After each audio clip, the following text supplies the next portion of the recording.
Hey yo, what it do? This is the SKA CAST. Today on the program we got Jackie Mendez, Miss Jackie Mendez that is. Jackie Mendez is a singer-songwriter. She's currently signed to Angel City Records. She's also the lead singer for the cover band the Rucas and an entrepreneur. So if anybody out there's trying to get their hair did by Jackie Mendez, look up @atomic_hair_LA, all lowercase on Instagram. We're gonna go ahead and jump into the episode now. A shout out to Angel City Records. This is the Jackie Mendez episode. Peace. SKA CAST.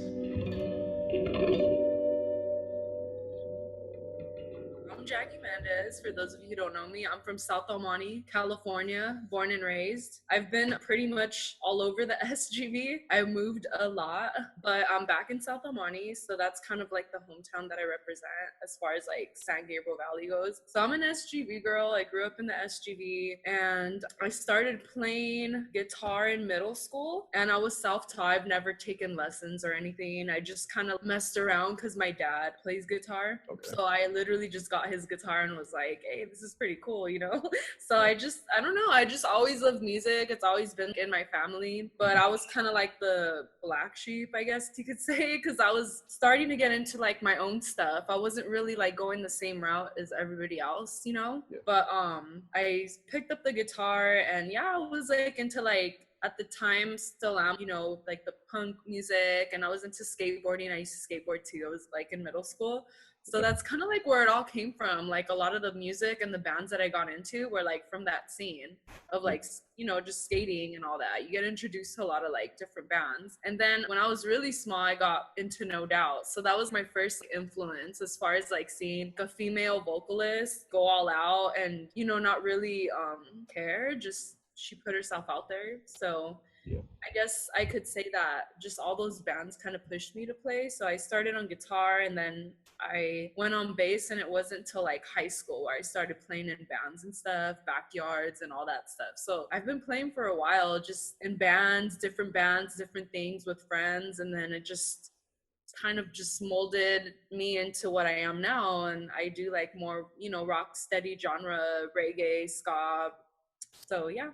So I just kind of started from there, and then just ended up just being a singer. It's a lot of stuff. I don't want to like. Oh, that's cool. That's cool. I mean, yeah. I I'm could go interested. on forever, but that's like in a nutshell, that's kind of like where I started, just playing guitar, getting into different instruments. I was a band nerd. So, you know, I love music. So I've always been like involved, but I think I didn't really get the courage to go on stage and like sing and all that till I was in high school. I was always like really shy. Like I wasn't really trying to be like the front singer, the front girl or person at first. But then eventually I got over like caring about what people thought, and I just put myself out there because it was fun. I have fun. So then I just moved to singing.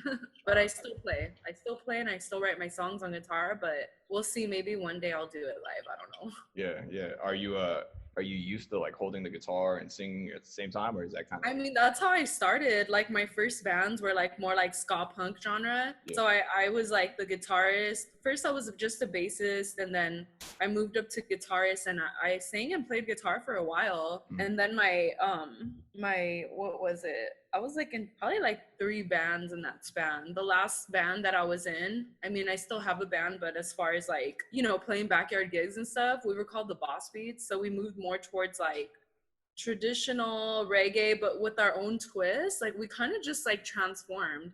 So in that band, like I tried to play keys like in the beginning, and basically the keys got stolen. So Oh, dang. it just kind of forced me. I was 2 girl lead singers, so the other girl lead singer was my cousin, so we just both ended up singing together. And yeah, I've just kind of like been into just being a vocalist. As much as I love playing instruments, I feel like so comfortable just being on stage and singing and like dancing and interacting with the crowd, because I feel like, you know, with the guitar you're kind of like limited to movement as far as, I mean, you can listen, but you know what I mean. And I feel like No, I know what you it's mean. a lot of multitasking, so I give it up for people that do that.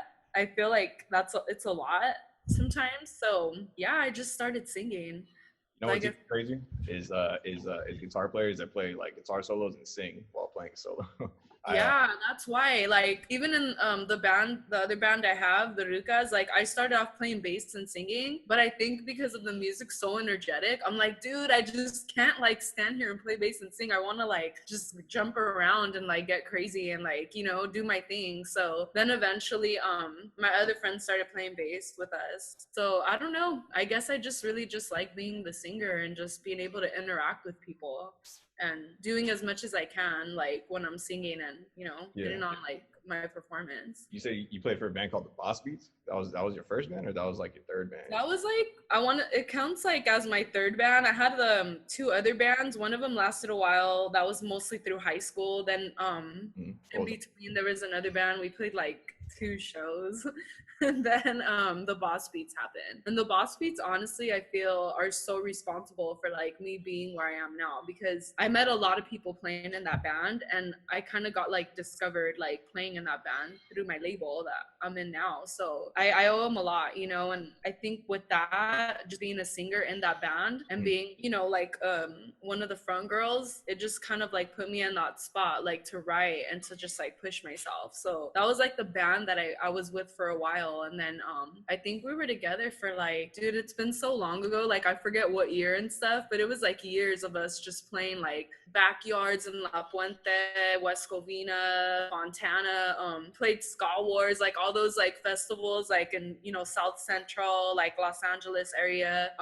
So yeah, I mean, that was the band that really made me who I am, I feel, because I wrote I wrote a lot of the songs like at that time for myself because I was going through things, and I just felt like it made me grow as a musician being in that band. So that was like the band before I started doing my solo career and stuff. Okay, so it was pretty much you started with the first 2 and then you moved on to the Boss Beat, which is kind of the band that you did everything with. Yeah, I just kind of like always just moved on, you know, like from what I was doing. You know, sometimes when you're in a band when you're younger, it's all fun and games and it's awesome and everybody's just having a good time. And I think, you know, the older I got and the more I started doing it, I was taking it more serious, and I realized like this is what I want to do. I want to, you know, sometimes you're in bands with people that are just doing it as a hobby or for fun, and they want to do their own thing and people go their own way. So that's kind of what has happened. So I ended up like just doing my own thing.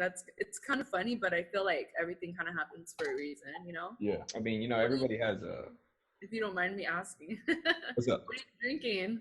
Oh, what am I drinking? Oh, it's this, what is it called? It looks so fancy. I'm over here with my plastic cup and straw, and you're over here with your... I made sure I dumped it in like, dang. Yeah, I made sure I dumped it in a glass because I usually drink my wine out of plastic cups too. Oh, really? Like you know, just plastic cups, you know, on like some like backyard shit, you know. And I was told not to do that. I was told it has to be drinking out of a glass. So I'm like, all right. You're like, I guess I have to like move up to the glass now. Yeah, I was like, I guess so. I know, I was curious because I saw you drinking them all. What is he drinking? Yeah, here, my bad. So you were saying that you pretty much got discovered from the Boss Beats. When you got discovered, was that straight up just from Angel City? Like people from Angel City just knew? Yeah, Wally from Angel City was playing with Police and Thieves.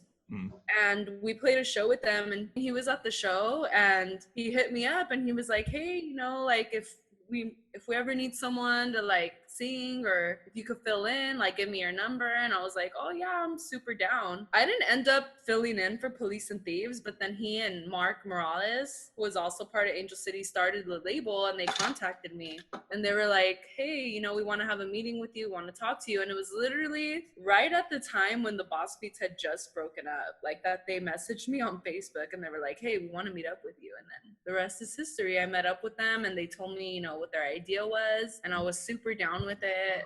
I am so sorry. No, you're good.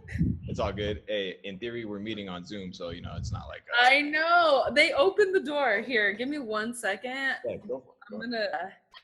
We ended up getting together and they told me what they wanted to do as far as the label. They were like telling me they want to do rocksteady, and they see me doing that style of music. And it wasn't even a thing where I felt like I was being told what to do or anything. I was so ready to do, I've been wanting to do that style for a long time. But you know, it's kind of hard to come across people that want to do that style sometimes. So it was kind of like just such an awesome opportunity for me. I was like, you know what, like this is the music that I've been wanting to do. I feel like, you know, it speaks to me, and let me give it a shot. And I did, and I'm glad I did. It's been really cool. I've been able to do a lot of amazing things and go to so many places. So I owe them a lot for sure. Yeah, you know, I watched that it was a festival in Germany that you played in 2016, the SKA Yeah. Festival. That was a huge crowd. I was like, Yeah, it trips me out. And that festival, I flew there just for the weekend. It was the craziest thing. I'm like, I can't believe I'm like in Germany, and then like I was back in California. Like it was literally like I flew there, I did the festival, I was there for a little bit. Next day I flew back, and then like that we went to work. Like it was just bizarre. I was able to do a couple things like that to where I'm like, oh my god, I'm gonna be all by myself. That's weird, you know, like, but you just kind of grow that like thicker skin to just like be, you know, to go for it and be like, all right, I'm gonna do this. I'm gonna, you know, I could be kind of like shy if I don't know people. I know a lot of people would disagree with that, but you know, when you don't know anyone, you're like, shoot, like at least for me, oh yeah, for sure. how I am. I'm being super honest right now. Yeah. Like, well, I'm gonna just go to another country and like meet up with people, and I don't really know them, but you know, we're all about the same thing and we all love music. So, and then I started seeing it as a good thing. Like, wow, I'm just like meeting these people that I don't know, but then you get to know them, and then you keep in touch with them, and you have friends from like all over the world because they like have the same passion as you know? Yeah. One thing that Chris was explaining to me when I was interviewing him, he was saying that one thing about like traveling to different countries, it seems like there's like distinguished people in each country for like it's almost like everyone's on like the same like speed dial. Yeah, you know what? I think there's always like a solid group of people that people tend to go to because they know the style and they know how to play it. And you know, like I said, it's kind of hard to find people that really I don't want to put it in that way. I don't know how to say it, but